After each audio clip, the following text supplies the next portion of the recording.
최근 하얼빈 동계올림픽의 인기가 하늘을 찔렀었죠. 바로 그때 전 세계적인 유행병으로 난리가 났었던 코로나의 시시비비를 두고 충격적인 일이 벌어졌습니다. 중국에서는 한류열풍을 거품이라고 비난하면서 한국을 속국이자 후진국이라고 선전하고 있다고 하는데요. 하지만 한국을 좋아하고 사랑하는 중국인들도 일부 있다고 하죠. 한국에 대한 동경과 증오를 가진 각각의 사람이 한 집에서 같이 산다면 어떤 일이 일어날까요? 지금 중국의 많은 가정집에서 일어나고 있는 일이고 한국을 바라보는 많은 시선 차이 때문에 가족 간의 갈등도 종종 있기도 합니다. 중국에서는 시선 차이로 세대 차이가 발생한다는 말이 있을 정도로 한국을 바라보는 세대별 시선 때문에 세대 간 갈등이 야기되기도 하고요. 지금 중국 사회에서는 이런 차이를 잘 풀어나가는 방법도 고민해봐야 될 시기가 왔습니다. 저는 한국에 열광하는 평범한 20대 여성입니다. 저만큼 한국을 좋아하는 사람이 또 어디 있을까 싶을 정도로 한국을 좋아합니다. 제 또래의 세대가 특히 한국 문화의 영향을 많이 받으면서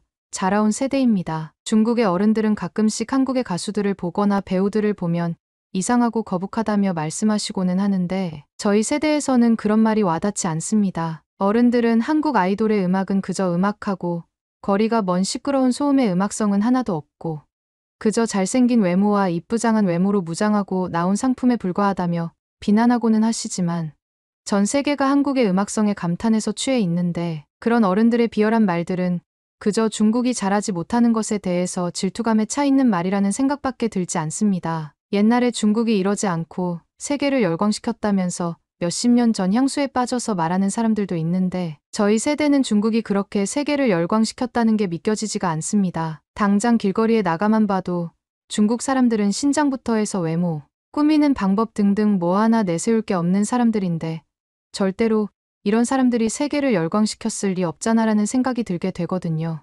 오죽하면 한국 사람 닮았다는 말을 들으면 어딜 가나 정말 최고의 외모 칭찬으로 통용되는데 그만큼 한국의 파급력은 정말 대단합니다. 그런 한국에 가 보고 싶은 것도 제 소원이고요. 하지만 저희 집에 계신 할아버지는 제가 한국을 좋아하고 한국을 따라하는 것을 좋게 보시지 않아요. 근데 제가 한국에 간다고 하면 아주 난리가 날 게 뻔하죠. 게다가 할아버지는 이미 90년대에 한국에 다녀오셨던 경험이 있어요. 할아버지는 한국과의 격차가 너무 나서 중국에 태어난 걸 감사해야 한다며 말씀하시고는 하는데 할아버지는 제가 태어나기도 전에 한국에 다녀와 보셨으면서 너무 이상한 소리만 늘어놓으시거든요. 고등학생 때는 할아버지의 눈치가 보였지만 지금은 그렇지 않습니다. 제 의지대로 행동하지 못할 이유가 하나도 없습니다. 그래서 친구들과 함께 한국 여행을 계획했습니다. 그래도 할아버지한테는 비밀로 했죠. 부모님도 제가 한국 여행을 계획하고 계신 것을 알고 계시고 할아버지한테만 상하이에 다녀온다고 말씀하는 게 좋겠다고 하셨습니다. 친구들과 상하이에 여행을 간다고 하니까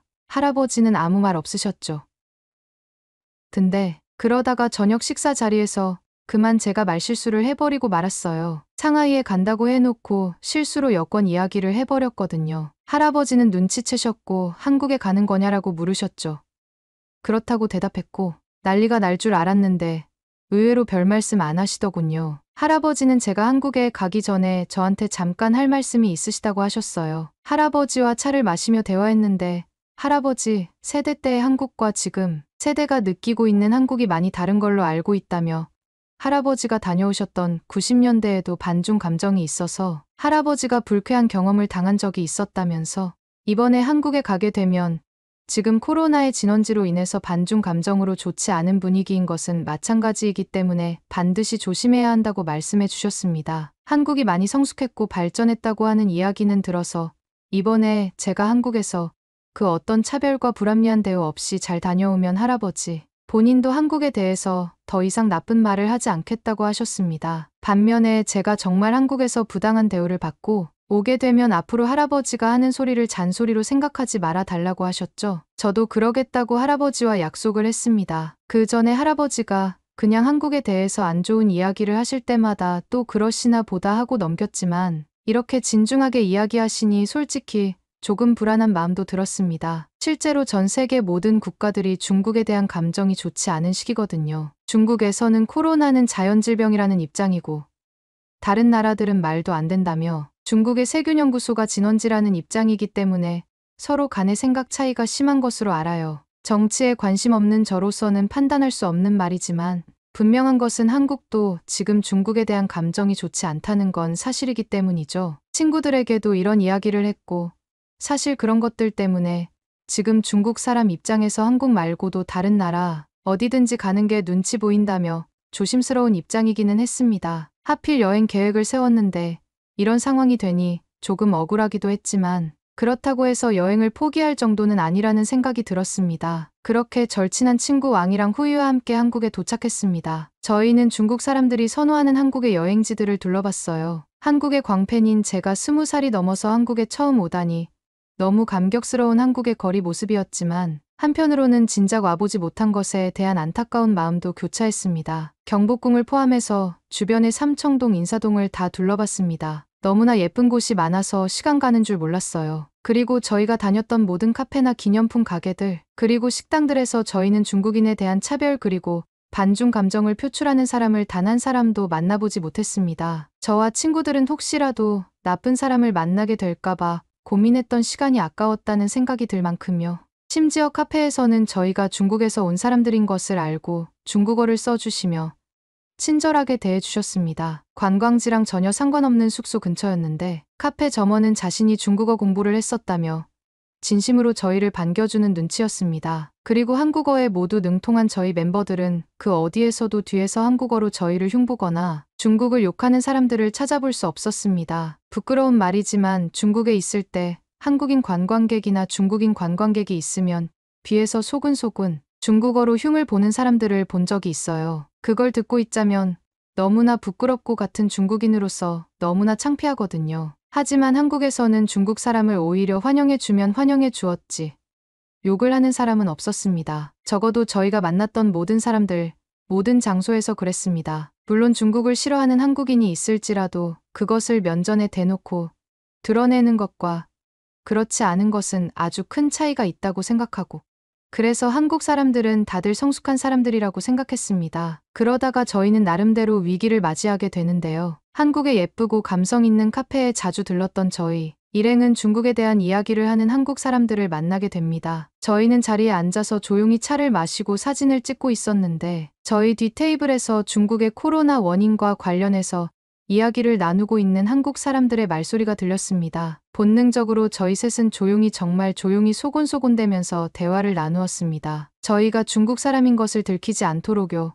저희 뒷테이블에는 남자 2명이 대화하고 있었고 중국에 대한 신랄한 비판이 이어졌죠.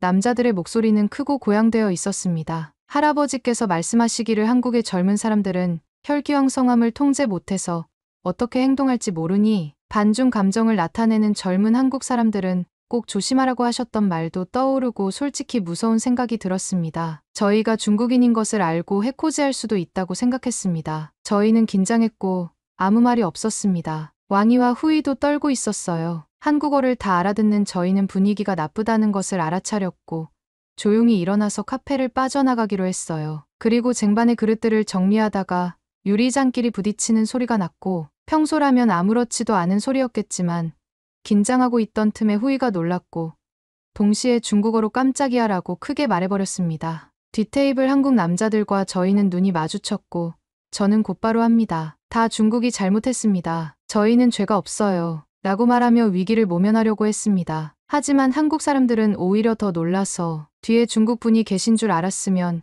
이런 얘기 안 했을 텐데 몰랐다며 미안하다고 말씀해 주셨어요. 너무 놀라버린 후이는 손바닥으로 얼굴을 가리고 울기 시작했고 뒤에 한국 사람들은 아주 크게 당황한 표정이었습니다. 그리고 어쩔 줄 몰라 하며 저희한테 연신 죄송하다고 사과를 해주셨습니다. 저도 한국 사람들을 보고 계속 중국이 잘못했습니다. 고개 숙여 인사했고 후이도 험악한 분위기가 아닌 것에 안심하며 천천히 진정했습니다. 한국 남자 일행들은 중국 정부의 행동에 대해서 비판한 것이고 중국 사람들을 향한 비난은 아니었다며 한국어를 잘하는 중국인을 본 적도 없어서 옆 테이블에 계실 줄은 꿈에도 몰랐다고 했습니다. 자기들이 다른 나라에 여행을 갔는데 한국을 욕하는 사람이 있으면 기분이 나빴을 것이라며 사과의 의미로 조각 케이크를 주문해주고 카페에서 나가겠다고 하셨습니다. 그러면서 자기들 때문에 한국에 대해서 안 좋게 생각하시게 될까봐 너무 미안하다며 끝까지 사과해 주셨습니다. 저와 왕이 그리고 후이도 사실 중국의 행동이 옳다고 생각하지 않고 있었고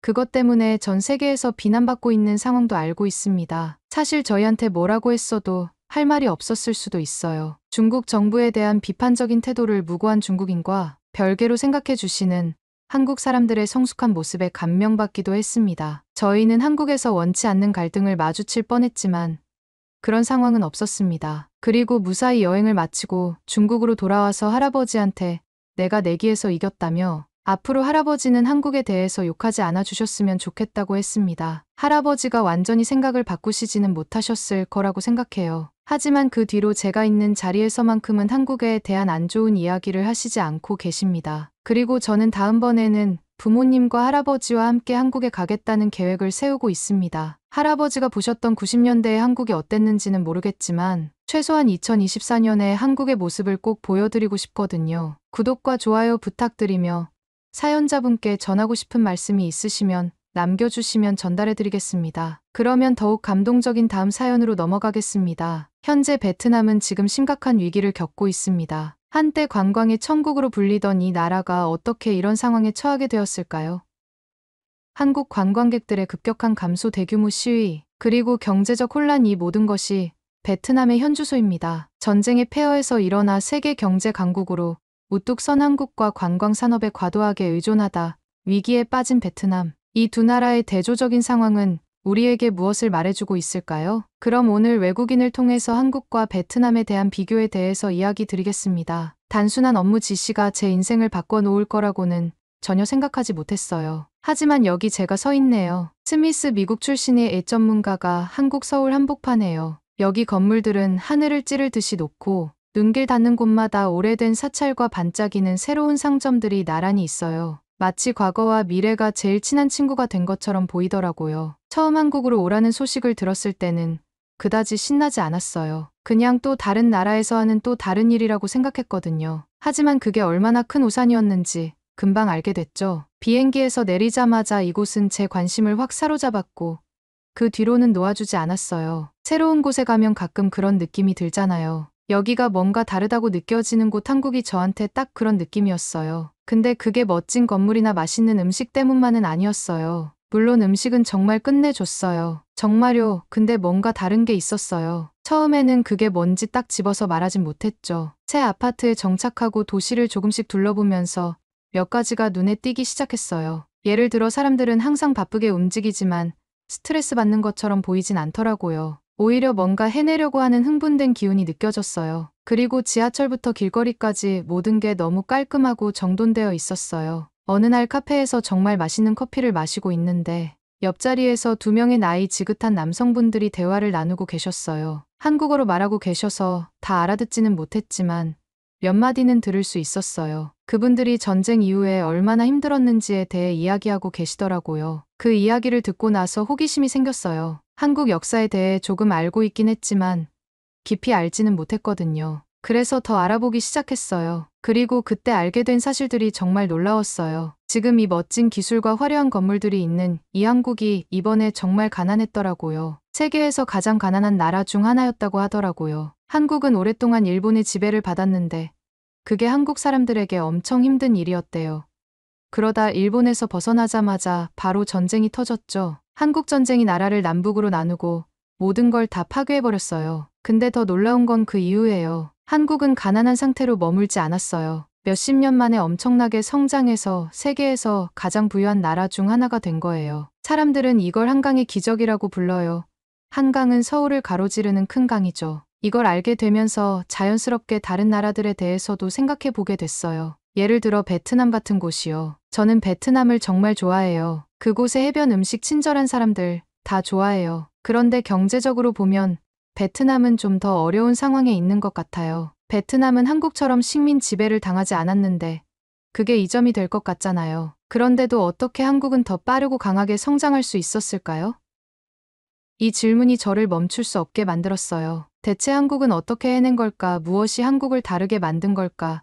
더 알아볼수록 저는 더 매료되기 시작했어요. 이건 단순히 돈이나 높은 건물들 때문이 아니었어요. 사람들 때문이었어요. 그들의 정신, 그들의 의지 때문이었죠. 한국은 너무나도 많은 고난을 겪었어요. 남의 지배를 받았고 전쟁도 있었고 극심한 가난까지요. 그런데 그들은 포기하지 않았어요. 오히려 그 힘든 시간들을 연료 삼아 더 열심히 일하고 뭔가 대단한 걸 만들어냈어요. 이제 서울을 보는 시선이 달라졌어요. 모든 고층 빌딩이 단순히 멋진 건물처럼 보이지 않았어요. 그건 이 나라가 얼마나 멀리 왔는지를 보여주는 상징이었어요. 모든 첨단 공장 분주한 조선소 밤늦게까지 공부하는 학생들 하나하나가 다 같은 이야기를 들려주는 것 같았어요. 얼마나 이 나라가 많은 시련을 겪었고 그럼에도 불구하고 계속해서 다시 일어섰다는 이야기요. 그리고 그걸 보면서 저 자신에 대해서도 생각하게 됐어요. 저도 힘든 일이 닥쳤을 때 어떻게 반응하는지 말이에요. 저는 포기하는 사람인가요? 아니면 그 도전들을 이용해 더 강해지는 사람인가요? 그날 저녁 집으로 걸어가면서 도시의 불빛들이 하나둘 켜지고 분주한 거리들이 조금씩 조용해지는 걸 보며 문득 깨달았어요. 제 단순한 업무가 전혀 단순한 게 아니었다는 거요.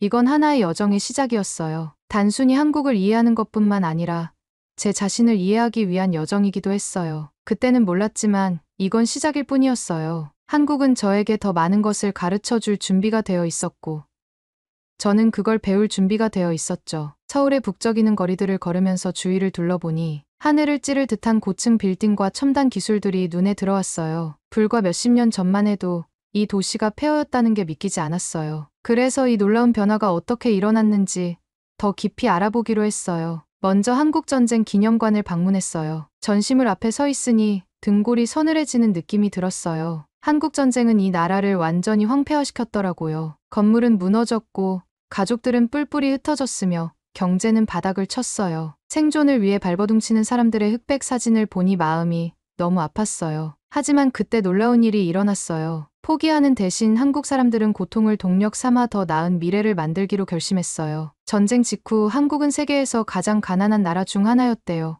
믿을 수 있나요? 지금의 서울을 보면 상상이 안 되죠. 저는 궁금해졌어요. 도대체 어떻게 이들이 아무것도 없는 상태에서 세계적인 강국으로 성장할 수 있었을까요? 알아보니 그 비결은 열심히 일하고 똑똑하게 계획하며 교육에 집중한 것이었어요. 먼저 정부는 조선철강전자 같은 산업에 대대적으로 투자하기로 했어요. 이 산업들이 나라를 빠르게 성장시킬 수 있다고 판단한 거죠. 그래서 저는 울산에 있는 현대중공업 조선소를 방문했어요. 눈앞에서 거대한 배들이 만들어지고 있었는데 정말 놀라웠어요. 이 산업 하나만으로도 얼마나 많은 일자리가 생겼을까 하는 생각이 들었어요. 하지만 단순히 물건을 만드는 것만이 아니었어요. 한국은 교육에도 많은 노력을 기울였어요. 똑똑하고 능력 있는 인재가 성공의 열쇠라고 믿었던 거죠. 한국 친구들과 얘기해봤는데 학교가 얼마나 경쟁이 치열한지 얘기해 주더라고요. 학생들은 정말 열심히 공부해요. 교육이 더 나은 삶을 위한 티켓이라는 걸 알기 때문이죠. 직접 한강을 보고 싶어서 유람선을 탔어요. 배가 물 위를 미끄러지듯 나아가면서 양 옆으로는 아름다운 공원, 멋진 아파트 반짝이는 오피스 건물들이 보였어요. 70년 전만 해도 이곳이 폐허였다는 게 도저히 믿기지 않았어요. 하지만 그 기적이 하루아침에 이루어진 건 아니었어요. 한국 친구들이 부모님과 할아버지, 할머니 세대가 얼마나 오랜 시간 동안 열심히 일했는지 얘기해줬어요. 더 나은 미래를 위해 주말도 없이 일주일에 6일을 일했대요.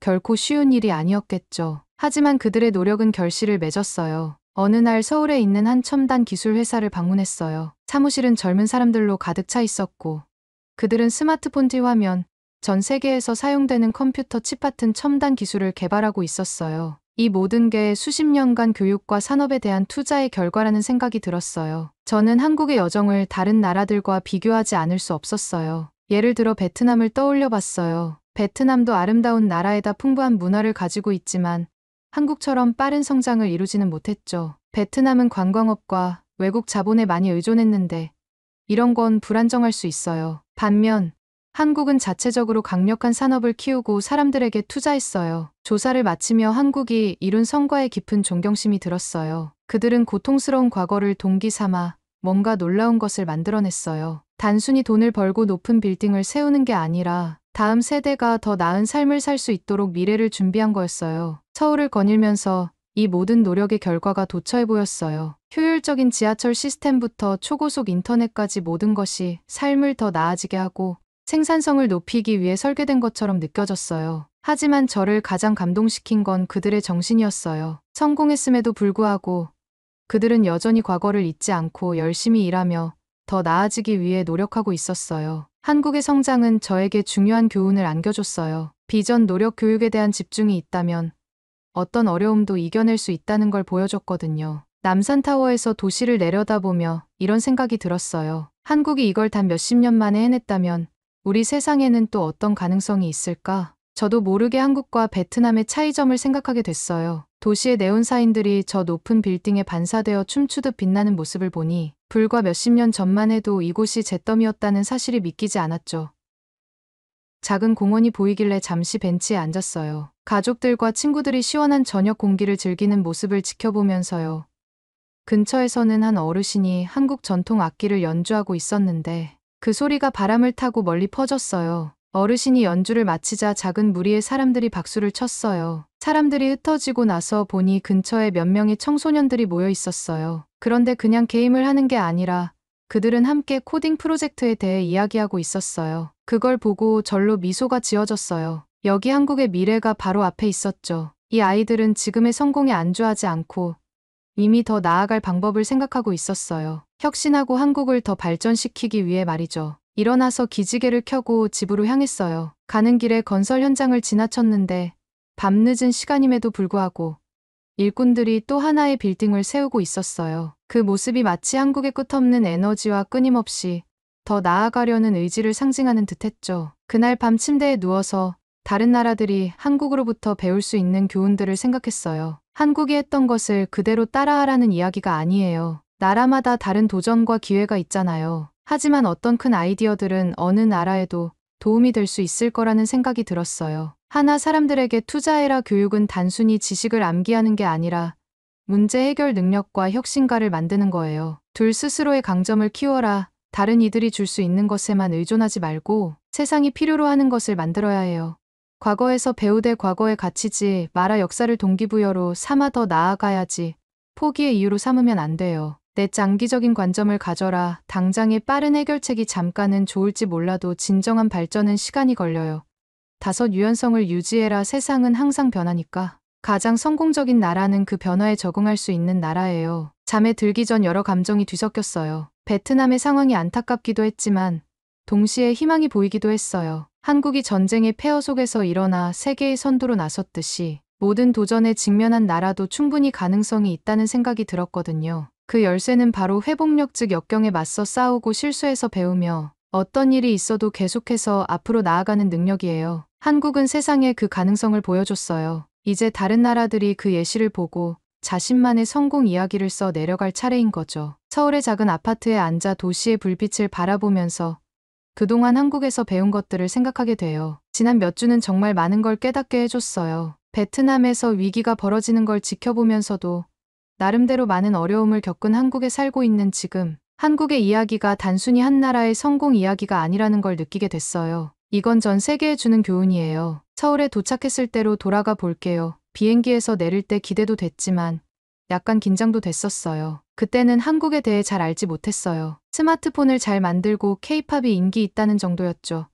하지만 이곳에서 사람들과 이야기하고 한국의 역사를 배우면서 많은 걸 다르게 보기 시작했어요. 사실 한국은 지금처럼 번쩍거리는 하이테크 나라가 아니었어요. 불과 몇 세대 전만 해도 이 나라는 세계에서 가장 가난한 나라 중 하나였어요. 일본의 지배를 받았고 끔찍한 전쟁으로 나라가 두 동강 났으며 그 후엔 엄격한 정부 통치 아래에 있었죠. 지금은 바쁜 거리와 높은 빌딩을 보면 상상이 안 가지만 이곳 사람들은 아직도 그 힘들었던 시절을 기억하고 있어요. 놀라운 건 한국이 어떻게 상황을 반전시켰느냐는 거예요. 힘들다고 포기하지 않았어요. 대신 문제를 직시하고 우리가 이걸 고칠 거야 라고 말한 거죠. 그리고 정말 똑똑한 선택을 했어요. 교육에 집중해서 아이들이 최고의 교육을 받을 수 있도록 했고 자동차, 배, 전자제품 같은 걸 만들어서 다른 나라에 팔 수 있는 산업을 키웠어요. 그렇지만 단순히 돈을 벌기 위한 게 아니었어요. 제가 만난 한국 사람들은 나라에 대한 자부심이 대단해요. 오늘은 단지 자신만을 위해 일하는 게 아니라 나라 전체가 잘 되기를 바라는 마음으로 열심히 일해요. 마치 모두가 한 팀처럼 다 같이 나아가고 있는 것 같아요. 이제 베트남 얘기를 해볼게요. 아름다운 나라가 이렇게 고통받는 걸 보니 마음이 아파요. 저도 한번 여행 가본 적이 있는데 친절한 사람들과 맛있는 음식을 정말 좋아했었죠. 하지만 요즘 뉴스를 보면 거리에서 시위가 벌어지고 사업체들이 문을 닫고 있어요. 이 모든 건 한국의 역사를 두고 베트남에서 나온 몇 마디 불편한 말에서 시작됐죠. 그 말들이 한국 사람들의 마음을 상하게 했어요. 이 문제는 왜 베트남에 큰 타격을 줬을까 생각하게 됐어요. 답은 나라가 어떻게 자신을 성장시키느냐에 있다고 생각해요. 베트남은 항상 관광객들에게 인기가 많은 곳이었어요. 아름다운 해변과 풍부한 문화를 가지고 있었죠. 하지만 다른 나라의 방문객들에 너무 의존했어요. 그 방문객들이 오지 않자 모든 것이 무너졌어요. 반면 한국은 단지 한 가지만에 의존하지 않았어요. 튼튼한 기업, 좋은 교육, 공정한 법 체계를 갖췄어요. 그래서 한국도 문제를 겪지만 그 문제를 해결할 방법이 더 많아요. 한국 친구들과 이런 이야기를 나누고 있는데 그들의 생각을 듣는 것도 흥미로웠어요. 대부분은 어려움을 겪고 있는 베트남 사람들에게 안타까운 마음을 가지고 있었어요. 하지만 동시에 자신의 나라가 이렇게까지 발전한 것에 자부심을 느끼고 있었죠. 한 친구가 이렇게 말했어요. 우리는 힘들었던 시절을 기억해. 그래서 계속 더 나아지려고 열심히 일하는 거야. 서울을 걷다 보면 이 열심히 일한 흔적을 곳곳에서 볼 수 있어요. 거의 모든 거리마다 도서관과 학교가 있고 사람들은 항상 바쁘게 일하거나 공부하러 가고 있어요. 하지만 그 속에서도 함께하는 느낌이 있어요. 가족들이 작은 식당에서 함께 식사하고 친구들이 아늑한 카페에서 이야기를 나누고 어르신들이 공원에서 같이 운동을 하고 있어요. 다른 나라들도 한국의 이런 모습을 보고 배울 수 있지 않을까 생각하게 돼요. 모든 걸 똑같이 따라하라는 얘기는 아니에요. 나라마다 다 다르니까요. 하지만 어려움을 용감하게 맞서고 사람들에게 투자하며 함께 더 나은 미래를 위해 나아가는 법을 배울 수 있지 않을까요? 제가 방문해봤거나 책에서 읽어본 나라들, 아프리카, 남아메리카 혹은 유럽의 일부 지역처럼 빈곤이나 다른 문제로 고통받는 곳들이 생각나요? 만약 그들이 한국의 이야기를 보고 희망을 가질 수 있다면 어떨까요? 그들도 해냈다면 우리도 할 수 있을 거야 라고 말할 수 있을지도 모르죠. 물론 쉬운 일은 아니에요. 한국도 그 과정에서 많은 어려움을 겪었어요. 힘든 선택을 해야 했고 정말 열심히 일해야 했어요. 하지만 중요한 건 포기하지 않는다는 거예요. 실수해서 배우고 계속해서 도전하는 게 핵심이죠. 한국에서의 시간이 끝나가면서 저는 단순한 추억만 가져가는 게 아니에요. 함께 협력하는 힘 그리고 더 나은 미래를 믿는 것의 중요성에 대한 강한 교훈을 얻었어요. 마지막으로 창밖에 보이는 서울의 스카이라인을 바라봐요. 도시의 불빛들이 밤하늘을 배경으로 밝게 빛나고 있어요. 마치 하늘에서 내려온 별들처럼요. 그 불빛 속에서 수백만 명의 꿈과 노력의 결실을 봐요. 그리고 언젠가 그 불빛들이 세계 곳곳에서도 그렇게 밝게 빛나기를 바라요. 짐을 싸면서 한 가지는 확실해요. 이제 세상을 전과 똑같이 볼 수 없을 거예요. 한국의 이야기는 사람들이 함께하고 결코 포기하지 않으면 무엇이든 가능하다는 걸 보여줬어요. 이 이야기는 제가 어디를 가든 꼭 함께 나누고 싶은 희망의 이야기예요. 비가 창문을 세차게 두드리는 소리에 잠에서 깼어요. 누가 자갈을 계속 던지는 것처럼 시끄러웠거든요. 저 델라라고 해요. 저는 미국 출신 기자고 지금 일본 동경에서 살고 있어요. 제 일은 이 지역에서 일어나는 중요한 사건들을 보도하는 거예요. 눈을 비비며 핸드폰을 집어들었어요. 밝은 화면이 눈을 잠깐 아프게 했지만 그걸 보자마자 그건 아무것도 아니었어요. 뉴스 헤드라인이 엄청난 재난에 대해 떠들어대고 있었거든요. 바로 한국에서요. 제 가슴이 철렁 내려앉았어요. 한국, 일본 바로 옆 나라죠. 그곳이 물에 잠기고 있었어요. 하루 만에 몇 달치의 비가 쏟아진 거예요. 얼마나 많이 왔냐고요. 마치 100개의 욕조에 물을 가득 채워서 뒷마당에 다 부은 것 같은 양이에요. 일부 지역에서는 300mm가 넘는 비가 내렸다고 해요. 침대에서 벌떡 일어나 준비를 시작했어요. 이건 꼭 보도해야 하는 일이었거든요. 그런데 아무리 준비해도 제가 보게 될 장면에 대비할 수는 없었어요. 처음 들어온 이미지들을 보자 입이 떡 벌어졌어요. 차들이 마치 욕조 속 장난감 배처럼 도로 위를 둥둥 떠다니고 있었어요. 자기 가족 차가 그냥 떠내려가는 걸 본다고 상상해보세요. 미친 상황이었죠. 그때 가슴이 찢어질 듯 아픈 장면을 봤어요. 부모들이 무릎까지 차오른 물을 헤치며 아이들을 안고 가는 모습이었어요. 그들의 표정은 두렵고 지쳐 보였어요. 저도 모르게 저 아이들이 얼마나 무서웠을까 생각하게 됐어요. 집과 거리가 강처럼 변한 걸 보면서 말이죠. 가장 끔찍했던 건 대피소였어요. 집에 있을 수 없는 사람들이 모이는 곳이잖아요. 그런데 사람들로 가득 차 있었어요. 가족들이 모여 앉아 걱정스러운 얼굴로 주위를 둘러보고 있었고 아이들은 아마도 집에서 가져온 유일한 소지품일 그들의 소중한 장난감을 꼭 쥐고 있었어요. 하지만 이런 혼란 속에서도 놀라운 걸 봤어요. 한국 사람들은 정말 강했어요. 포기하지 않았어요. 응급구조대원들이 여기저기서 사람들을 구조하는 모습이 보였어요. 그 장면은 마치 잘 짜인 춤을 보는 것 같았어요. 그들은 정확히 뭘 해야 할지 알고 있었죠. 저는 한국이 재난에 대비하는 방식에 대해 배웠던 게 떠올랐어요. 그들은 재난을 심각하게 받아들이고 준비도 철저히 하죠. 계획도 세우고 연습도 하고 재난이 닥쳤을 때 바로 대응할 수 있도록 준비해요. 젊은 사람들이 인력사슬을 만들어 어르신들이 침수된 거리를 건널 수 있게 도와주는 장면도 봤어요. 가게 주인들이 굶주린 가족들에게 무료로 음식을 나눠주는 모습도 있었고요. 모두가 한 가지 목표에 집중하고 있었어요. 바로 이 재난을 함께 극복하는 것이었죠. 기자로서 저는 여러 어려운 상황을 본 적이 있지만 이번 건 달랐어요. 그냥 사실만 보도하는 게 아니었어요. 저는 마치 한 나라가 하나로 뭉치는 장면을 지켜보고 있는 기분이었어요. 그 순간 알았어요. 이 이야기는 단순히 비나 홍수에 관한 것이 아니었어요. 사람들에 관한 이야기였어요. 재난 앞에서 보여주는 용기 그리고 시험대에 오른 한 나라가 도전에 맞서는 이야기였어요. 제가 첫 리포트를 작성하려고 앉았을 때 깨달았어요. 이제 나는 정말 끔찍한 일이지만 세상에 중요한 메시지를 보여주고 있었어요. 사람들이 힘을 합치면 무엇을 이룰 수 있는지 공동체의 진정한 의미와 회복력을 보여주고 있었거든요. 창문 밖으로 동경에 아직도 내리는 비를 바라보면서 이런 생각이 들었어요. 만약 이런 일이 여기서 일어난다면 우리도 한국 사람들처럼 강하게 뭉칠 수 있을까요? 우리도 그렇게 힘을 합칠 수 있을까요?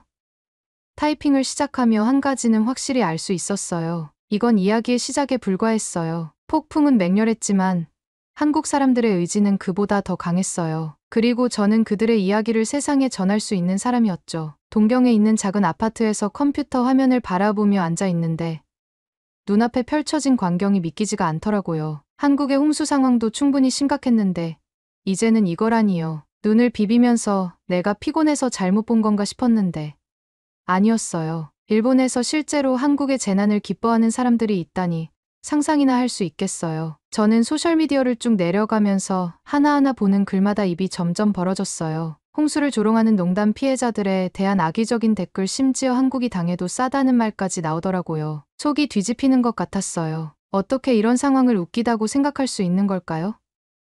이건 실제 사람들의 삶이에요. 그들이 집을 잃고 소중한 물건을 잃고 어쩌면 사랑하는 사람들마저 잃고 있을지 모르는 상황이었어요. 절대 농담거리나 게임이 아니죠. 방금까지 한국에서 취재한 장면들이 떠올랐어요. 깊은 물속을 힘겹게 건너는 사람들의 두려운 눈빛, 대피소에서 울고 있는 아이들의 울음소리, 물에 잠긴 채 완전히 사라진 동네들, 정말 가슴 아팠어요. 그런데 여기 앉아서 안전하고 건조한 곳에서 키보드로 남의 불행을 비웃는 사람들이 있다는 게 너무 어이가 없었죠. 그런데 더 황당한 건 그 뒤에 이어진 이야기였어요. 일본의 일부 사람들이 정말 말도 안 되는 소리를 하기 시작했는데 한국이 방파제 역할을 했으니 일본에 돈을 내야 한다는 거예요. 2번이나 읽어봤어요. 이게 대체 무슨 말인가 싶어서요.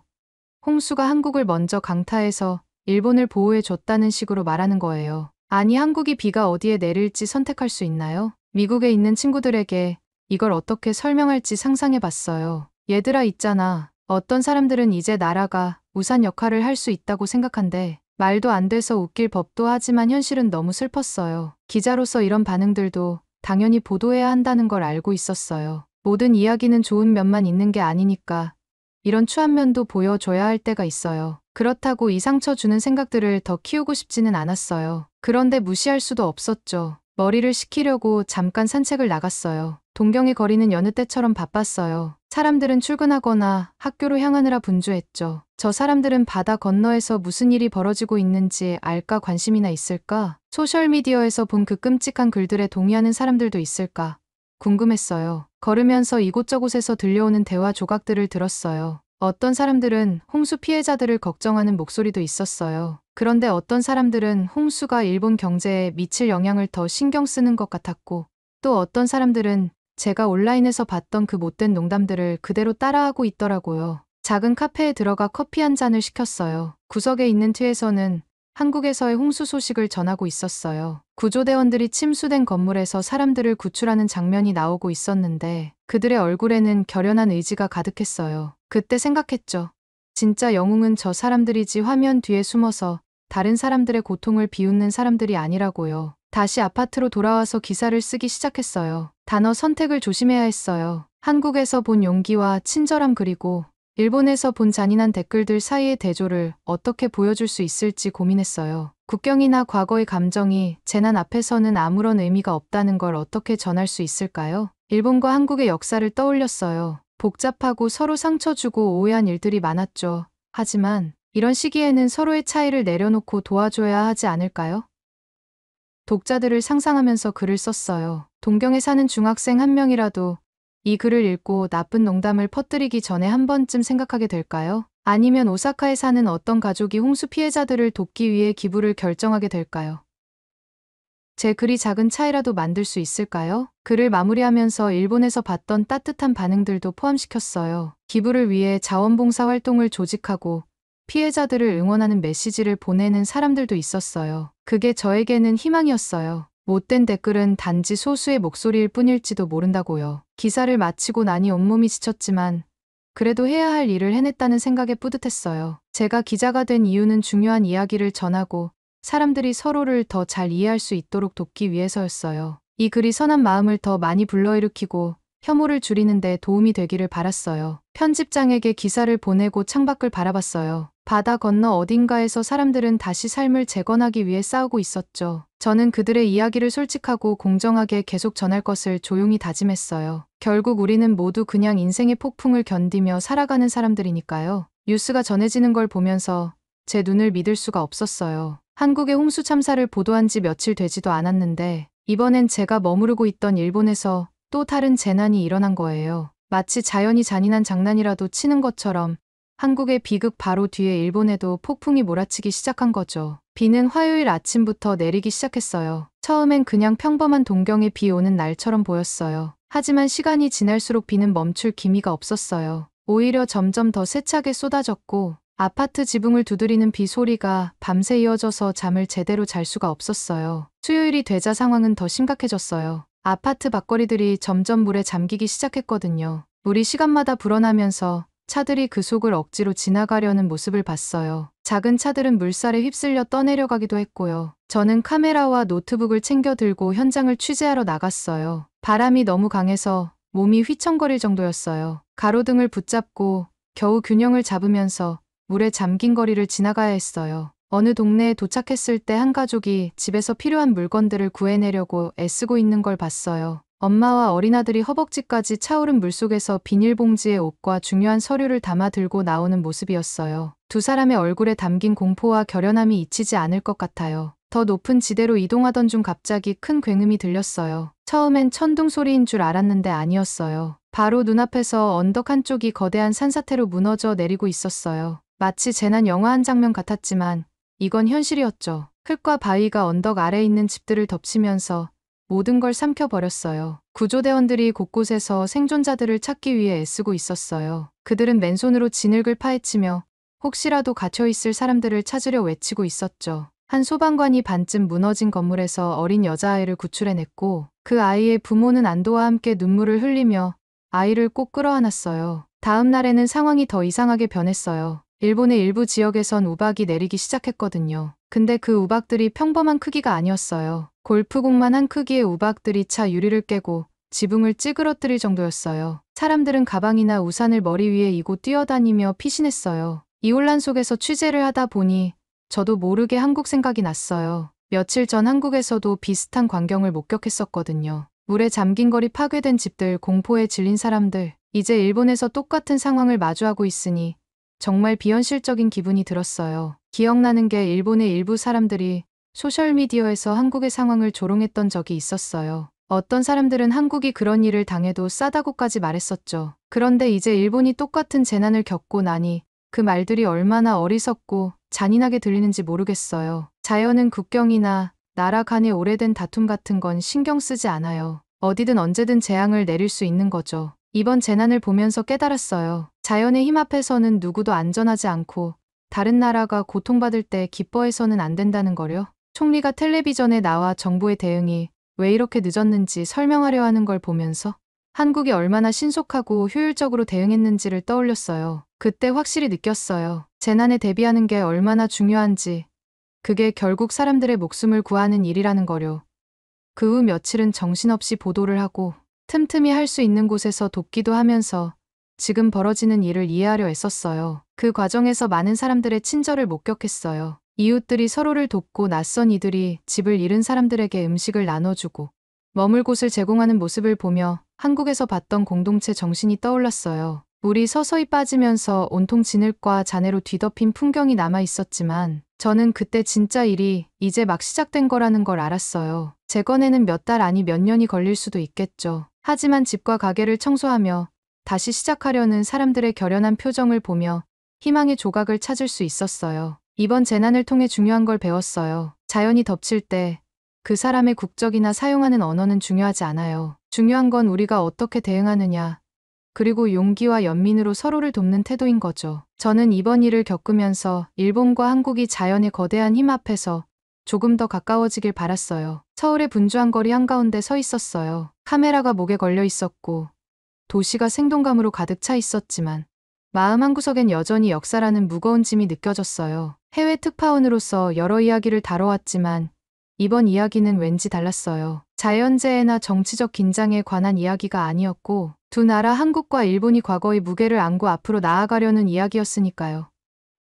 제가 그려드릴게요. 서울 거리를 걷고 있다고 상상해보세요. 한쪽에는 K-팝 스타들이 춤추는 모습을 거대한 스크린으로 보여주는 세련된 현대식 건물이 있어요. 반대쪽엔 작은 박물관이 있고 거기엔 나이 든 여성들의 사진이 걸려 있어요. 이 여성들의 얼굴은 친근한데 눈 속엔 깊은 슬픔이 담겨 있어요. 이분들이 바로 위안부 할머니들이에요. 일본이 제2차 세계대전 중 많은 한국 여성들을 강제로 성노예로 삼았던 끔찍한 역사의 생존자들이죠. 이 극명한 대비가 저를 크게 흔들었어요. 한 나라가 어떻게 이렇게 밝은 미래를 그리면서도 이런 고통스러운 과거를 짊어질 수 있을까 생각했어요. 제가 기억하는 건 김 할머니와의 대화예요. 올해로 85세가 된 그분은 제 손을 잡고 이렇게 말했어요. 우리는 복수를 원하지 않아요. 그저 진실이 알려지길 바랄 뿐이에요. 그 말이 마음에 깊이 박혔어요. 한국은 처벌을 원하지 않았어요. 그들이 바란 건 진실성과 진심 어린 사과였어요. 하지만 위안부 문제만이 아니었어요. 강제징용 문제도 있었거든요. 전쟁 중에 많은 한국인들이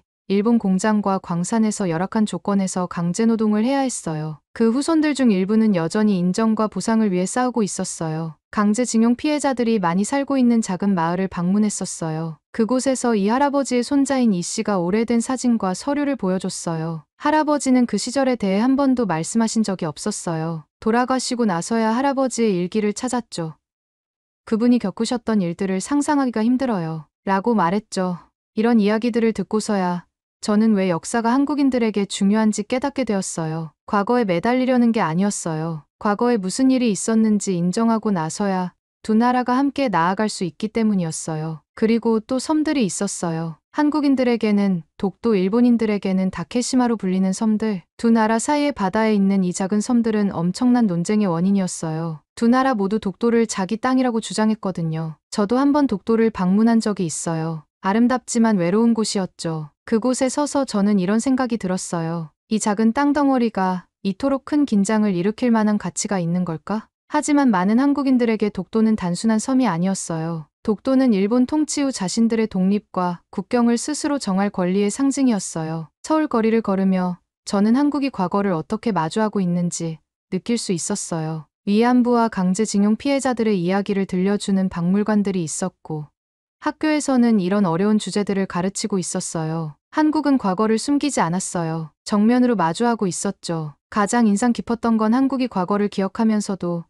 미래를 향해 나아가는 모습이었어요. 맞아요. 일본이 역사적 과오를 인정하길 원했지만 동시에 더 나은 관계를 만들고 싶어 했어요. 서울의 한 청소년 센터를 방문했을 때 그걸 확실히 느낄 수 있었어요. 젊은 한국인들이 일본어를 배우고 있었고 애니메이션을 보며 심지어 일본 여행을 계획하고 있었어요. 그들은 일본 문화를 궁금해하면서도 자신들의 한국 문화를 자랑스러워하고 있었어요. 한 젊은 여성 지수는 저에게 이렇게 말했어요. 우리는 과거를 바꿀 순 없지만 미래는 만들 수 있잖아요. 일본을 더 잘 이해하고 싶어요. 그래야 역사 속 실수를 반복하지 않을 수 있으니까요.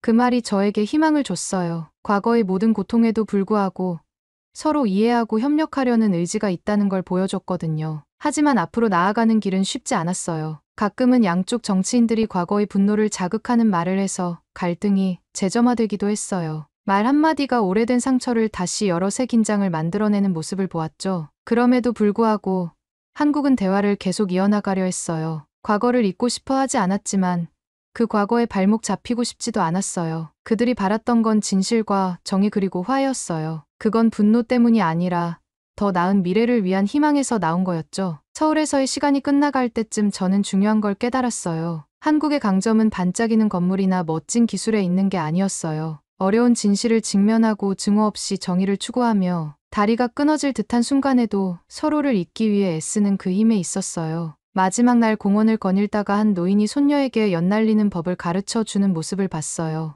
연은 높이 날아올랐고 그 줄은 마치 과거와 미래를 잇는 끈 같았어요. 그 연은 마치 한국 자체를 닮은 듯했어요. 깊은 역사에 뿌리를 두고 있지만 항상 더 높은 곳을 향해 나아가는 모습이었죠. 이 경험은 제가 두 나라를 바라보는 시각을 바꿔놓았어요. 과거의 상처를 치유하는 건 단순히 용서의 문제가 아니었어요. 진실성 이해 그리고 더 나은 길을 함께 가겠다는 공동의 의지가 중요하다는 걸 알게 되었죠. 서울 거리를 걸으며 저는 정말 놀라움을 감출 수 없었어요. 도시에는 여전히 에너지가 넘쳐났고 사람들이 겪었던 모든 일에도 불구하고 활기차게 움직이고 있었거든요. 마치 콘크리트 틈새에서 피어나는 꽃을 보는 것 같았어요. 아름답고 예상치 못한 광경이었죠. 작은 카페에 들어가 생각을 정리하려고 잠시 멈췄어요. 신선한 커피 향이 코를 찌르며 퍼져나갔고 저는 노트북을 펼치고 자리에 앉았어요. 지난 몇 주 동안 너무 많은 일이 있었어요. 마치 영화 속에 들어와 있는 기분이었지만 이건 진짜 현실이었죠.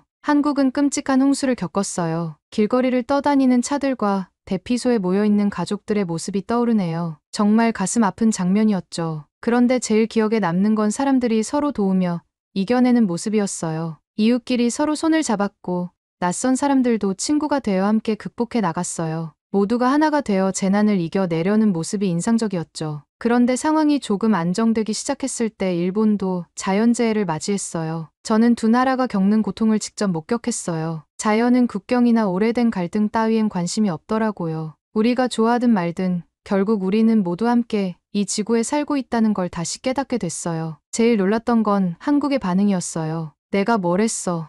라고 말하거나 등을 돌리지 않고 오히려 도움을 주려고 했어요. 문제를 함께 해결하기 위해 협력하자고 나섰어요. 마치 지혜로운 형이나 누나가 나서서 다른 이들에게 본보기를 보여주는 것 같았어요. 일본에서 만났던 한오부 생각이 났어요. 그분의 슬픈 눈빛이 아직도 잊혀지지 않아요. 그는 바다의 미래에 대해 걱정하고 있었죠. 그런데 한국이 나서서 바다를 보호하기 위한 대화와 협력을 제안한 일이 떠올랐어요. 그 일 덕분에 혹시라도 우리가 지구를 함께 지킬 수 있을지 모른다는 희망이 생겼어요. 커피를 한 모금 마시며 창밖을 바라봤어요. 젊은이도 나이 든 사람도 모두 자신만의 목적을 가지고 움직이는 것처럼 보였어요. 한국은 그저 생존하는 게 아니라 자신과 믿기 앞으로 나아가고 있었어요. 그들은 미래를 계획하고 있었고 모두의 삶을 더 나은 방향으로 만들기 위한 큰 꿈을 가지고 있었죠. 휴대폰을 꺼내 메시지를 확인했어요. 일본에 있는 제 친구들이 한국에 대해 새롭게 이야기하고 있었어요. 그들은 호기심을 가지고 있었고 감탄하기도 했죠. 심지어 몇몇은 한국으로 이사하고 싶다는 얘기까지 했어요. 불과 몇 주 전만 해도 인터넷에서 본 부정적인 댓글들과는 정말 다른 분위기였어요. 카페를 나와 근처 공원을 산책하기로 했어요. 나무들은 푸르고 생기가 넘쳐났어요. 마치 폭풍이 끝난 것을 축하하는 것처럼 보였죠.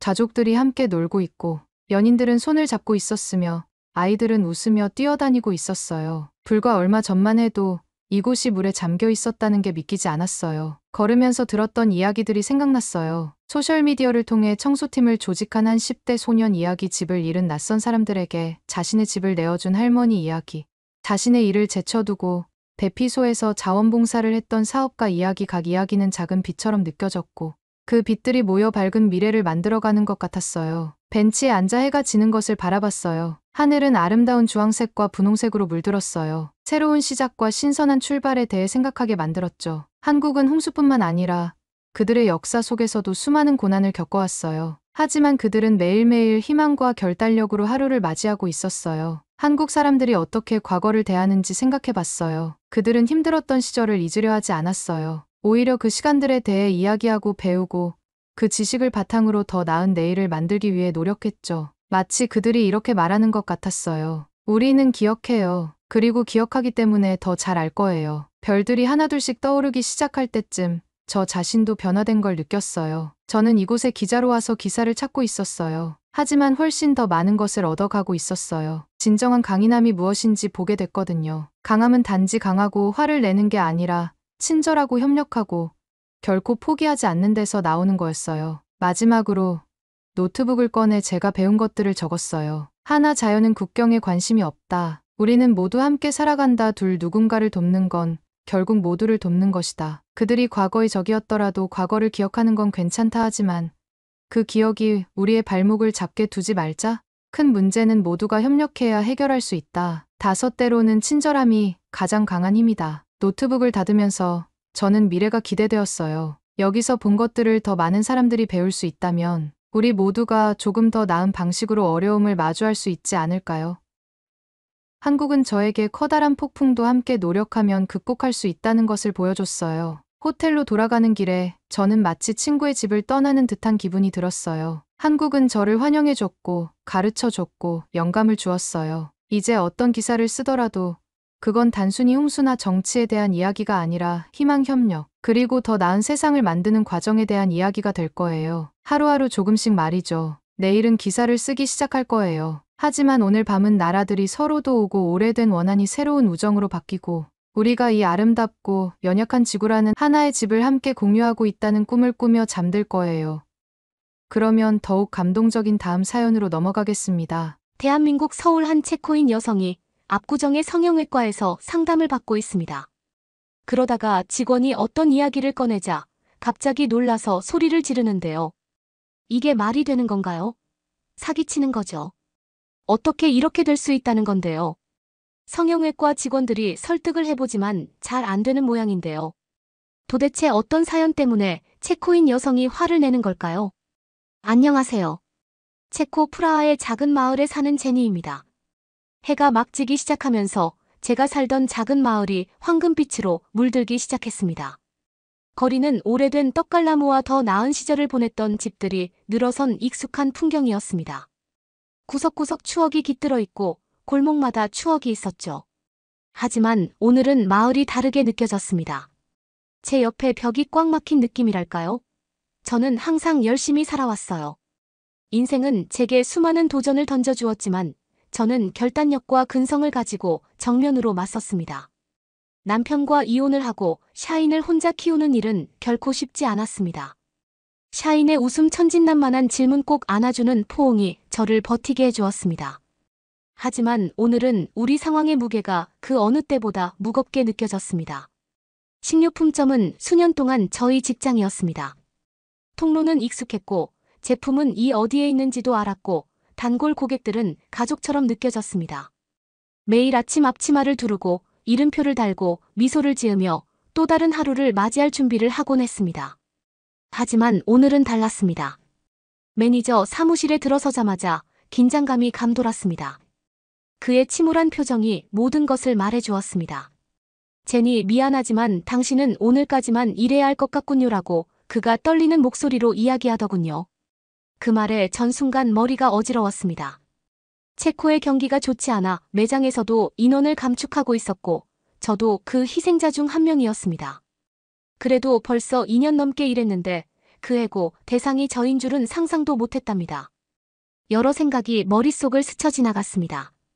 그리고 저의 흉한 오른쪽 뺨의 흉터 때문인가도 생각했었죠. 2년 차로 일할 때 정리하다가 날카로운 것에 베어서 생긴 자국인데 체코에서는 의료비가 비싸기 때문에 치료를 못하고 있었습니다. 그 상처는 저에게 큰 컴플렉스였고 아마 해고에도 영향을 끼쳤던 것 같습니다. 그리고 이 사회가 정말 원망스러웠습니다. 청구서는 어떻게 지불할까, 샤인을 어떻게 부양해야 할까, 미래가 암울했습니다. 눈물이 쏟아질 것 같았지만 참았습니다. 샤인을 위해 강해져야 했기 때문입니다. 짐을 싸고 있을 때 한 줄기 희망이 왔습니다. 한 편지가 있더라고요. 그 편지는 제 인생에서 가장 암울했던 순간에 저의 희망의 등불이 되어 주었답니다. 저는 떨리는 손으로 편지를 쥐고 작은 식탁에 앉았습니다. 호기심 많은 샤인이 제 어깨 너머로 파란 눈을 크게 뜨고 기대에 찬 표정으로 물었습니다. 엄마, 그게 뭐예요? 샤인이 봉투에 그려진 화려한 엠블럼을 가리키며 물었습니다. 이건 편지란다. 한국 한 달 살아보기 이벤트에 당첨되었다고 적혀 있어 샤인의 얼굴이 환해졌습니다. 정말요, 저희 한국으로 가는 거예요. 저는 여전히 믿기지 않는 표정으로 고개를 끄덕였습니다. 휴가 같은 거야. 예전에 마트에서 응모하라고 해서 그냥 생각 없이 했었는데 당첨이 된 것입니다. 한 달을 사는 응모였는데 다양한 나라 중에 한국으로 당첨된 것입니다. 생활비와 숙소도 제공해주는 플랜이었습니다. 우리 둘은 그 자리에 잠시 앉아 그 소식을 보고 있었습니다. 정말 믿을 수 없게 느껴졌습니다. 우리 둘 다 한국처럼 멀리 떨어진 나라는 말할 것도 없고 체코 밖을 여행해 본 적도 없었으니까요. 하지만 우리에게 새로운 모험을 떠날 수 있는 황금 같은 기회가 찾아왔습니다. 하지만 이때도 한국이 아니라 일본이나 중국이면 어땠을까? 라는 생각도 했었습니다. 한국은 솔직히 저는 잘 모르는 나라였거든요. 그나마 요즘 유행하는 K-팝 삼성 현대나 삼성도 어렸을 때는 일본 기업으로 알았으니까요. 그래도 당첨된 거에 정말 너무 감사했습니다. 출국 전 며칠 동안은 정신없이 바빴습니다. 우리는 지역 도서관을 방문하여 한국에 관한 책과 다큐멘터리를 빌렸습니다. 샤이는 끝없는 호기심으로 배우고 싶은 문구 목록을 만들었습니다. 매일 저녁 식사 후 함께 모여 앉아 인사말과 공통 질문을 연습했습니다. 안녕하세요라고 웃으며 말하며 발음을 완벽하게 하려고 노력했습니다. 다가오는 모험에 대한 소식을 들은 친구와 이웃들은 흥분과 부러움이 섞인 표정이었습니다. 옆집에 사는 피터슨 부인은 샤인을 위해 여행 일기를 쓰라고 다이어리도 선물해줬고, 젊은 시절 한국에서 복무한 경험이 있는 모네 씨는 한국에서의 이야기를 들려줬습니다. 그는 한국 사람들의 친절한 봄 벚꽃의 아름다운 길거리 음식의 맛에 대해 이야기했습니다. 한국에 대해 몰랐던 기대감이 커졌습니다. 출발 전날 밤 우리 둘 다 잠을 이루지 못했습니다. 샤인의 방은 야간 조명이 은은한 불빛으로 가득 차 있었고, 샤인이 고민영에게 앞으로 겪게 될 모험에 대해 속삭이는 소리가 들렸습니다. 저는 침대에 누워 천장을 바라보며 설렘과 불안이 뒤섞인 감정을 느꼈습니다.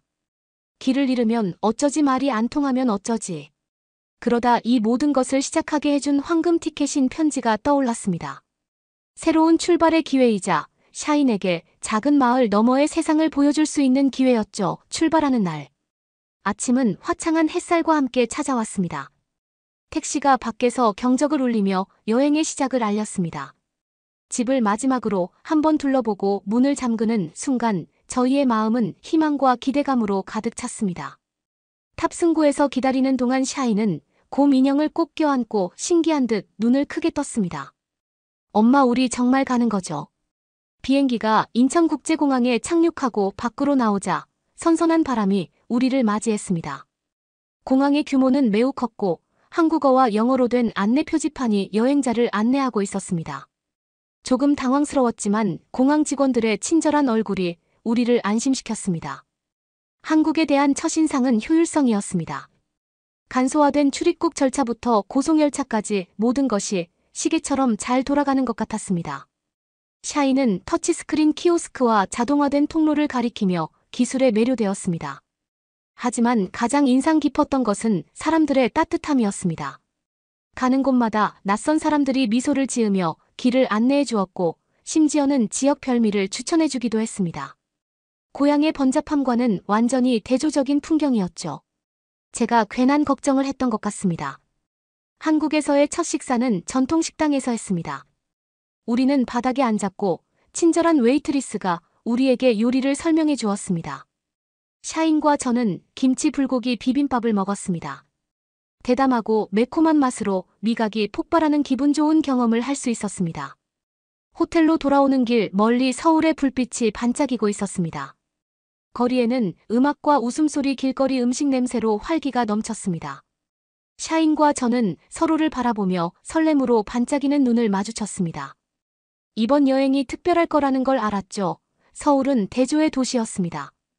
고공 위로 고층 빌딩이 우뚝 솟아있고 전통 찻집 옆에는 현대식 카페가 자리 잡고 있었죠. 샤인과 저는 이 도시를 탐험하며 경이로움과 발견으로 가득 찬 하루를 보냈어요. 우리는 경복궁을 방문하여 그 웅장함과 역사에 감탄했습니다. 샤이는 한국 전통 의상인 한복을 입고 사진 포즈를 취하는 것을 좋아했어요. 또한 도심 속 평화로운 오아시스인 청계천을 따라 산책을 했습니다. 평화로운 분위기였어요. 가장 좋았던 것 중에 저는 재래시장을 방문한 것이었습니다. 상인들은 친절하게 우리에게 시식 기회를 제공했습니다. 샤이는 떡볶이를 먹어보고는 매워서 잘 먹지 못했지만 그래도 땀을 흘려가면서 계속 먹더군요. 매운 음식은 중독성이 있습니다. 하지만 저희를 사로잡은 것은 광경과 소리만이 아니었습니다. 우리가 만난 사람들의 이야기였습니다.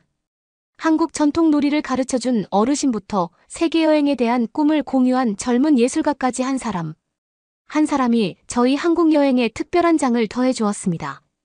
날이 갈수록 샤인과 저는 더욱 가까워졌습니다. 우리는 웃고 울고 희망과 꿈을 공유했습니다. 이번 여행은 단순한 휴가를 넘어 마음의 여행이었습니다.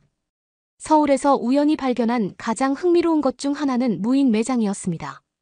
처음에 샤인과 저는 의아해했습니다. 샤인은 스낵음료 장신구로 가득 찬 작은 가게를 둘러보며 이게 어떻게 작동하는 거죠?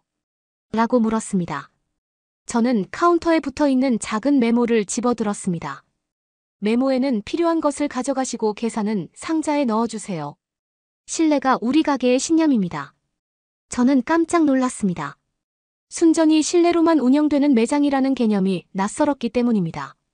저희는 간식 몇 가지를 신중하게 고른 후 거스름돈을 계산대에 정확히 넣었습니다. 가게를 나서면서 한국 문화의 뿌리 깊은 정직과 성실함에 대해 생각해보지 않을 수 없었습니다. 단순하지만 강력한 신뢰에 대한 교훈을 얻었습니다. 샤인의 기술에 대한 사랑은 우리를 서울 한복판에 있는 독특한 카페로 이끌었습니다. 겉보기에는 여느 커피숍과 다를 바 없어 보였지만 내부에는 전자기기의 천국이 펼쳐져 있었습니다. 테이블에는 태블릿이 설치되어 있었고 로봇이 손님들에게 커피를 서빙하고 있었습니다. 체코에서도 카페가 많은 편인데 바리스타가 없이 커피를 만들어주다니 너무 신기했습니다. 샤이는 로봇 바리스타와 금세 친구가 되어 로봇에게 질문을 던지고 프로그래밍된 농담에 킥킥거리며 웃었습니다. 반면 저는 전통과 기술의 완벽한 조화에 매료되었습니다. 한국 전통차를 마시면서 한국 고전을 홀로그램으로 공연하는 것을 볼 수 있었습니다. 그리고 숙소로 가던 중에 동네 공원 산책을 하다가 넘어져 무릎을 긁혔습니다. 날카로운 통증이 느껴졌고 저는 움찔하며 일어나려고 했습니다. 그 순간 한 젊은 한국 여성이 제 옆으로 달려와 손을 내밀었습니다. 그녀는 저를 일으켜 세웠을 뿐만 아니라 가방에서 연구약과 밴드를 붙여줬습니다. 저는 그녀의 친절함에 감동했습니다. 고마워요. 저는 눈물이 핑 돌면서 중얼거렸습니다. 그녀는 괜찮아요. 마침 연고와 있었는데요 라고 말하며 미소를 지었습니다. 작은 만남이었지만 제게 깊은 인상을 남겼습니다. 이게 한국의 정이라는 건가요? 전 정말 감동했어요. 며칠 후 서울 거리는 여느 때와 다름없이 북적거렸지만 그날의 거리는 저에게 다르게 느껴졌습니다. 신체적 정신적 상처의 무게가 너무 오랫동안 저를 짓눌렀기 때문에 전 이게 꿈인가 싶었습니다. 분비는 거리를 걸으면서 흉터가 있던 자리에 매끈한 피부를 만지작거리며 걷고 있었습니다. 신체적인 제 컴플렉스인 왼쪽 뺨의 흉터를 치료하고 싶었습니다. 한국에서는 미용 쪽이 기술도 워낙 좋고 비용도 저렴하다고 레디 커뮤니티에서 본 적이 있었습니다. 그래서 예약을 받은 후 이동을 했습니다. 클리닉은 현대적인 건축물과 트렌디한 상점으로 유명한 서울의 고급 지역인 압구정에 위치해 있었습니다. 병원에 들어서는 순간부터 저는 세심한 서비스에 감동했습니다. 흠잡을 데 없는 유니폼과 전문적인 태도를 갖춘 직원들은 제가 궁금해하는 모든 질문에 답하고 두려움을 덜어주며 시술 과정을 안내해 주었습니다. 그리고 그 직원이 가격을 이야기했을 때 전 놀랐습니다. 체코에서는 절대로 이 가격이 나올 수 없는데요. 순간 사기가 아닌가, 내가 원하는 시술이 아닌가 싶었죠. 한국에서는 이렇게 저렴하게 수술을 할 수 있다니 한국 사람들이 너무너무 부러웠답니다. 성형외과 전문의인 김 선생님은 키가 크고 매우 훤칠한 인상이었습니다. 그는 제가 과거에 아픈 기억인 흉터에 대해 이야기를 했을 때 공감을 해주시더라고요. 그는 수술 과정을 자세히 설명해주면서 제가 편안하게 수술에 임할 수 있도록 세심하게 살폈습니다. 수술 마취를 했기 때문에 흐릿했습니다. 기계의 부드러운 윙윙거리는 소리, 간호사의 부드러운 목소리. 김 박사의 안정된 손길 깨어났을 때 붕대가 그 부위를 덮고 있었지만 불편함은 없었습니다. 제가 마취에 깨어나는 동안에 제이는 간호사분들이랑 같이 잘 지내더라고요. 전 안심했습니다. 샤인의 웃음과 이야기가 병실을 가득 채우니 하루가 금방 지나갔습니다. 매일 아침 샤인은 엄마 이제 더 예뻐지는 거야 라고 물으며 흉터가 제거된 것을 언급하곤 했습니다. 일주일 후에 붕대를 떼어내던 날은 감격스러웠습니다. 김 박사가 부드럽게 붕대를 벗겨내는 동안 저는 마음을 다잡았습니다. 하지만 거울을 보는 순간 눈물이 쏟아졌습니다. 고통스러운 흉터가 사라졌기 때문입니다. 그 자리에는 매끈하고 잡티 하나 없는 피부가 있었습니다. 엄마 공주님 같아졌어요. 샤인이 기뻐 소리쳤습니다. 이 시술은 단순한 미용 이상의 것이었습니다. 모든 면에서 힐링이 되었습니다. 한국 의료진의 친절과 전문성은 제 외모를 변화시켰을 뿐만 아니라 새로운 시작을 선물해 주었습니다. 마음이 한결 가벼워지고 자신감이 생겼으며 새로운 목표의식을 가지고 세상을 마주할 준비가 되었습니다. 그날 샤인과 손을 잡고 병원을 나설 때 서울의 거리는 무한한 가능성으로 가득 찬 더 밝아 보였습니다. 이번 여정을 통해 우리는 올바른 지원과 용기가 있다면 어떤 장애물도 극복하고 새로운 시작의 아름다움을 받아들일 수 있다는 교훈을 얻었습니다. 어느 날 아침 현지 시장을 거닐던 샤인의 눈에 형형색색의 천을 파는 노점상이 들어왔습니다. 샤인의 관심을 눈치챈 노점상은 그녀에게 다가가 한국 전통 매듭 기술을 가르쳐 주었습니다. 노인은 민첩한 손놀림으로 실을 아름다운 디자인으로 엮어내는 복잡한 과정을 시연했습니다. 항상 배우고자 하는 열정이 넘쳤던 샤인은 그 옆에 앉아 매듭을 직접 만들어 보았습니다.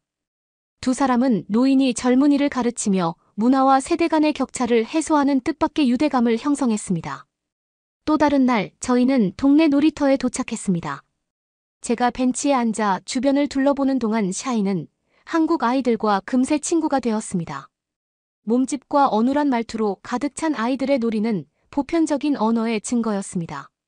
몇 분도 지나지 않아 아이들은 함께 웃고 놀고 서로 쫓고 쫓기며 장난감을 공유했습니다. 낯선 사람을 두 팔 벌려 포용하며 적응하고 소통하는 모습을 보는 것은 가슴 벅찬 일이었습니다. 우리의 미식 여행은 또 다른 하이라이트였습니다. 모험심이 강한 입맛을 가진 샤인은 접하는 모든 한국 요리를 맛보고 싶어 했습니다. 처음으로 한국에서 유명하다는 달콤한 빙수를 먹었는데 망고 맛빙수였는데 처음 먹어본 샤인은 너무나도 좋아했습니다. 어느 날 저녁 우리는 한국 전통 삼겹살집으로 찾아갔습니다. 이불에서 고기를 구워 먹는 경험은 다양한 반찬과 함께 오감의 향연이었습니다. 평소 열정적인 샤인은 떡볶이 다음으로 삼겹살을 가장 좋아하는 음식이라고 이야기했습니다. 하지만 이번 여행을 특별하게 만든 것은 샤인이 배운 교훈이 있었기 때문이죠. 다른 문화에 대한 존중의 중요성부터 적응력의 가치까지 샤인은 제가 예상하지 못했던 방식으로 성장했습니다. 매듭을 만드는 노인이나 놀이터에서 만난 아이들 등 현지인들과의 놀이를 통해 샤인은 공감과 친절을 배웠습니다. 몇 주가 지나면서 저는 샤인이 낯선 땅에서 겪는 어려움과 기쁨을 헤쳐나가는 모습을 자랑스럽게 지켜보았습니다. 그녀의 회복력, 새로운 경험에 대한 개방성, 사소한 것에서 기쁨을 찾는 능력은 끊임없는 영감의 원천이었습니다. 어느 날 저녁 발코니에 앉아 도시의 불빛을 바라보고 있는데 샤인이 저를 바라보며 이야기를 꺼냈습니다. 엄마, 한국은 우리 고향보다 훨씬 더 크다는 것을 깨달았어요. 볼 것도 많고 배울 것도 많아요. 그리고 우리가 같은 언어를 사용하지 않고 같은 음식을 먹지 않아도 마음은 모두 같다는 것을 알았어요. 그러자 저는 샤인에게 이야기를 꺼냈습니다. 여기에 살면 어떨 것 같아? 샤인은 잠시 생각에 잠긴 표정이었습니다. 여기 좋아요. 엄마 공원 아이들도 친절하고 음식도 맛있어요. 하지만 할머니와 동네에 있는 친구들은요. 딸의 말이 가슴에 와 닿았습니다. 한국은 저에게 정신적, 물리적 둘 다 치료를 해주었지만 체코에 뿌리를 두고 고향과 연결되는 인연이 있었습니다. 결국 한국에 사는 거는 포기를 했지만 한국은 짧은 시간 동안 우리에게 많은 것을 주었습니다. 낯선 사람들의 친절함, 아름다운 풍경, 깊이 있는 문화는 우리가 상상하지 못했던 방식으로 우리의 삶을 완전히 바꾸어 주었습니다. 이 모든 것을 뒤로하고 떠나야 한다는 생각에 가슴이 아팠습니다.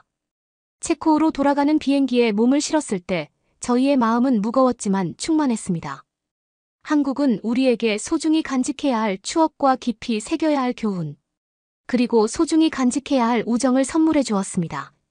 때로는 예상치 못한 여정이 우리를 가장 많이 변화시킨다는 것을 깨달았습니다. 비행기 창밖을 바라보며 샤인을 꼭 안아줬습니다. 고마워요, 대한민국이라고 속삭이면서 이 모험과 우리에게 가르쳐준 교훈에 감사했습니다. 우리는 비록 그 땅을 떠났지만 한국은 우리 마음속에 영원히 남아있을 것입니다.